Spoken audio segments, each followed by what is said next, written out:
Man, this gun rocks.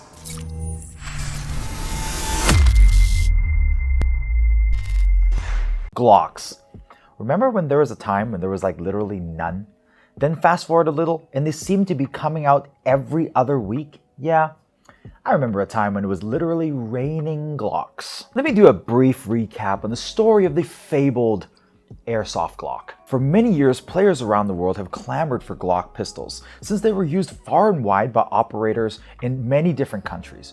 The problem was, early on, many of these were off-spec and unlicensed products, until Umarex came in and started a whole Glock renaissance. The slew of licensed Glocks started just pouring in, and players around the world finally got their hands on one of the most highly sought-after pistols on the market, the Glock. With the official launch of the fully licensed Glocks, we were greeted with the original Big Three. And that was the Glock 17 Gen 3, Glock 17 Gen 4, and the Glock 19 Gen 3. Soon after, we saw the advent of the Glock 19 Gen 4, Glock 19X, Glock 42, Glock 45, Glock 18C, and to cap it all off, the Glock 17 Gen 5. With each successive launch, there were adjustments made to the different systems and features of the guns. Innovations such as the guide hop-up adjustment system, redesigned blowback housing, and many more ensured that with each gun there was something to look forward to. But at the end of the day, the essentials of the gun remained the same, just like many other platforms currently available. What I'm trying to say is, many of the new innovations that we have seen on previous Glock pistols were more refinements than really moving the needle. In a car term, think about it as the combustion engine. You can only do so much to it to get so much performance. You can add superchargers or turbochargers. At the end of the day, it's still more or less that. To really push the envelope, we got to look at something different, like electric or hybrid drive. And that's what brings us to this today, the GHK Glock 17 Gen 3. Look at it. It looks just as unassuming as any other Glock. It's just as boxy. It's just as boring. Sorry guys, let's just face it, okay? Like, the Glock isn't winning any beauty contests. But there's more to this gun that meets the eye. This pistol is what's going to bring us to the future, and here is why. The GHK Glock 17 is, as I previously mentioned, patterned after the Gen 3 version, and probably one of the most recognizable versions on the gun since it's been out since 1998. The finish on the slide is very well done. Unlike other Gen 3 Glock 17s, this one from GHK doesn't have that powdered or felt finish. The finish is smooth and very well done. The polymer frame of the pistol is put together exceptionally well, feels solid, and like I keep on saying, it's a Gen 3 pattern Glock, so it has the finger grooves and of course the accessory rail that attaches standard tactical lights as such. The slide on this gun is not aluminum or die cast. The slide of this gun is CNC steel, and I don't know if you can hear it, but check this out. Oh yeah. This slide impulse and smoothness is probably the best I have felt on any out-of-the-box Airsoft Glock that is not customized.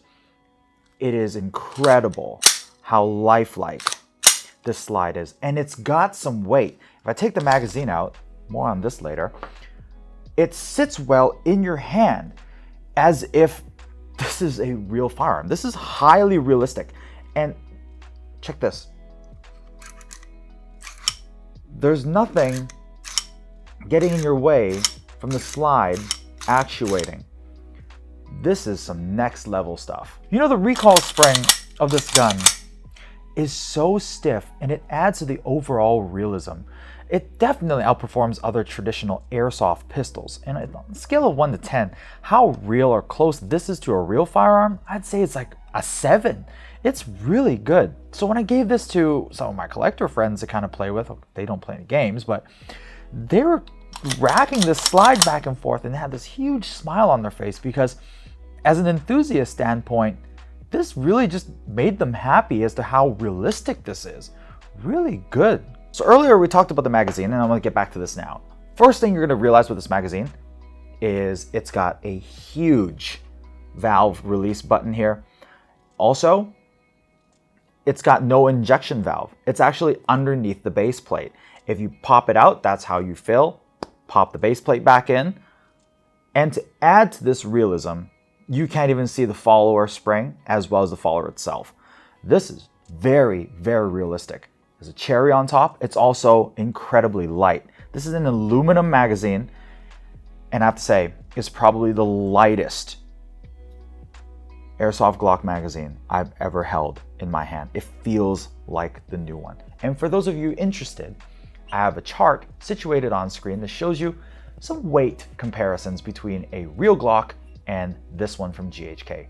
Mind-blowing how close they are. I know a lot of you probably clicked on this video simply because it said GHK Glock. But the rest of the title absolutely stands true because I think there's some groundbreaking technology in here that's going to forever change how we look at airsoft pistols as a whole. And let me show you why. And it's not what's on the outside, it's what's on the inside. I want to first start with the design of how they did the inside of the slide. If you look at this slide closely, this looks as if it is a real Glock. There's not many parts here. GHK's philosophy was to simplify things, to make it more realistic. Fewer moving parts means fewer chances of failure. And to be honest, there's like 4 parts in here. There's the nozzle, the inner barrel and hop-up assembly. Then you have the spring and buffer. That's literally all that there is in here. While we're still on the topic of the slide, let's talk a little bit more about the guts of this pistol. The nozzle that they used is not the same type of loading nozzle that you are traditionally used to seeing. They MacGyvered in something about the size of an AR nozzle into this Glock. There's more that meets the eye when it comes to this lower frame, and that is, for the first time in an airsoft company that I have seen, they used a method called overmolding. What that means is they have actually put all these metal parts that you can see into the plastic mold itself. So it's made it all together. Think about like a blueberry muffin. All the blueberries are already put inside the batter as it cooks, so the finished product already has all the blueberries in it. So just like this, when this frame was done, all of the metal parts are already mated directly to the polymer. Traditionally, with other airsoft guns, you see these metal parts that are screwed in. But when you're driving back such a heavy CNC steel slide, you're gonna need all the strength and quality and reinforcing that you can get. And I think this method is pretty spot on, just like real guns. There's so many cool details about this gun that adds to the realism and the experience that you're gonna get every time you pick it up or shoot it. But in airsoft, we play this delicate game of balancing realism and the airsoft aspect of things. What am I trying to say? When you try to give more realism, you take away from some airsoft aspects of the gun. Case in point, the slide looks incredibly real. Even at a glance, it looks like a real slide, but it takes away some of the airsoft quality of life, like not being able to load your magazine by pulling the follower down. And in this situation, accessing the hop-up. Don't worry guys, there is a hop-up in this gun. It just takes a bit of time to get to, and I'm gonna show you how to do it. So after you remove the slide, first thing you wanna do is you're gonna remove the recoil spring. With the recoil spring removed, you can remove the complete outer barrel. Steel outer barrel, by the way, very cool. You can remove this complete assembly with the hop-up in there. Second thing you want to do is you want to remove this buffer. There's a washer back here, so don't lose it. So that's removed. Then you remove the inner barrel and hop-up assembly, and that is where you adjust the hop-up. It's a rotary style hop-up, easy to adjust, but getting to it is gonna be a pain. Well, adjusting the hop-up may not be the easiest thing to do, but it's one of those things that you adjust it one time and you forget about it. Pro tip, wherever you adjust the hop-up to, make sure you bring a Sharpie and you mark down where your adjustment is. So God forbid, if it shifts a little bit, you can always readjust.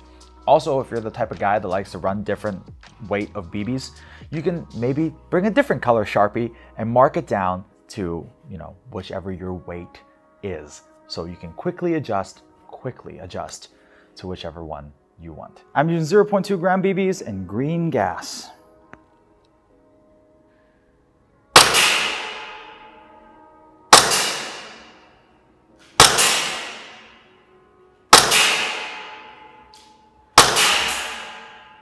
Welcome to Landing Zone, where we're about to test drive the GHK Umarex Glock 17 Gen 3. Now, much like the other Umarex guns that we've come to know and love, this one seems to be more on the realistic side, as what we were talking about earlier when we were doing our tabletop portion of this review. Now, let's see if that realism translates to a different shooting experience compared to the ones that we've had and seen before.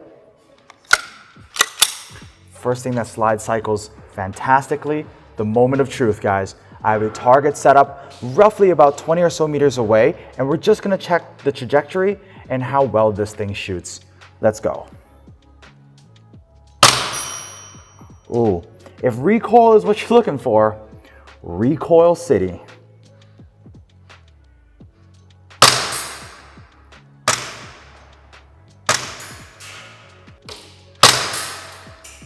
This trigger feeling is interesting, to say the least.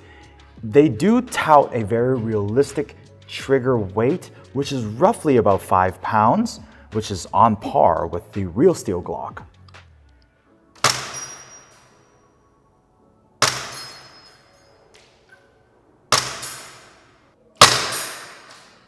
Slide locks back nicely. To be honest, how they've redesigned the gas system and the valves and all of their cylinders and nozzles with a green gas mag to drive back the CNC steel slide. That's pretty amazing. Now let's look at accuracy. Now we're at the accuracy portion of our test. I'm standing roughly about 5 or so, 8 meters away from our target. We're gonna see how good our Glock can hold a group. Because it's just the Gen 3 Glock that's fully licensed and it got the correct measurements and dimensions, it fits nicely into my Kydex holster here. So I'm gonna work out of my holster, load, present, and I'm gonna see how accurate this gun is gonna be.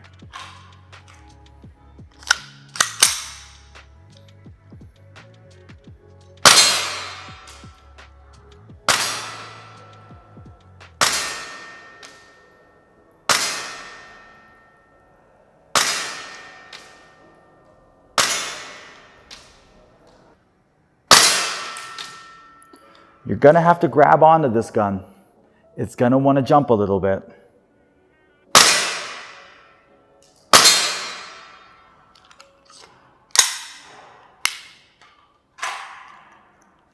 Let's take a look at those results. I had a few shots early on that flew a little high. That was me getting used to the hold, but look how tight this group was.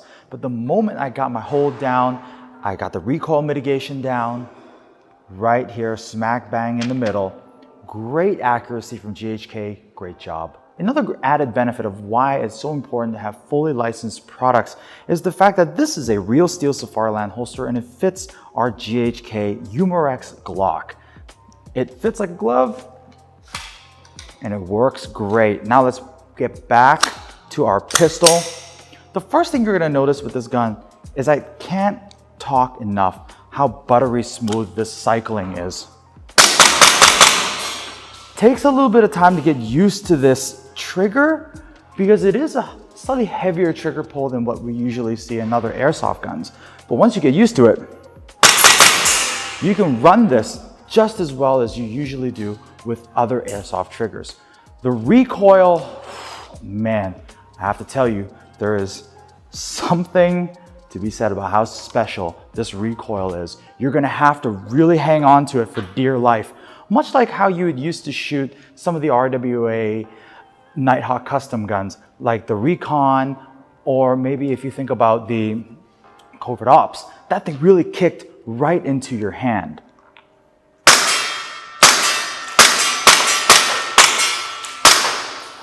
I just love how snappy this gun is, even though it has such a heavy slide.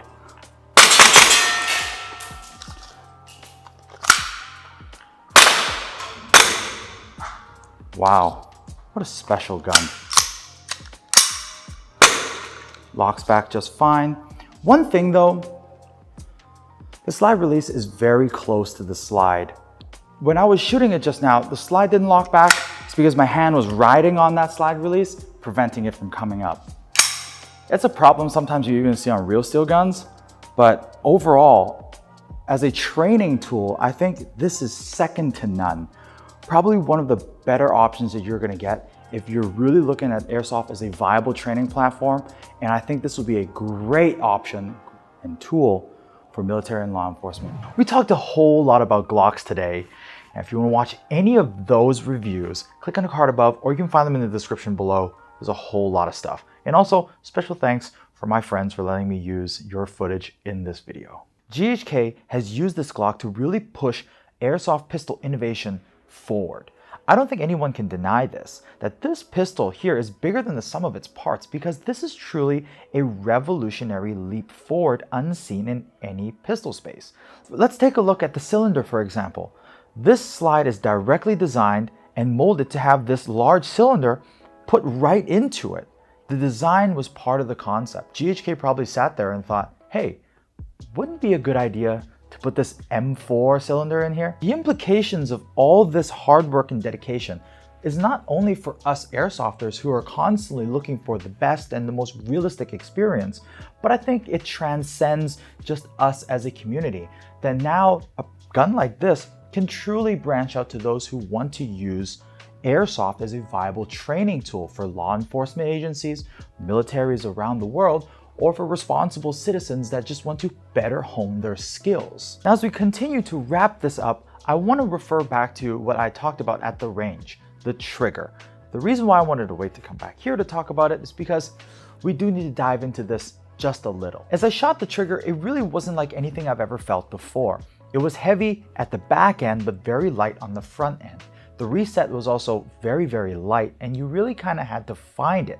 Now, there's a reason for this. On the GHK Glock 17, the slide access houses the gas nozzle and blowback cylinder, which is carved into the slide. There is no mechanical movement there, but instead, there's a small striker pin in the rear of the gun that strikes down at the valve on the magazine to release the gas. Due to the space constraints and functional differences between airsoft pistol and a real gun, the gas striker pin on the GHK Glock 17 is much smaller than that on a real gun.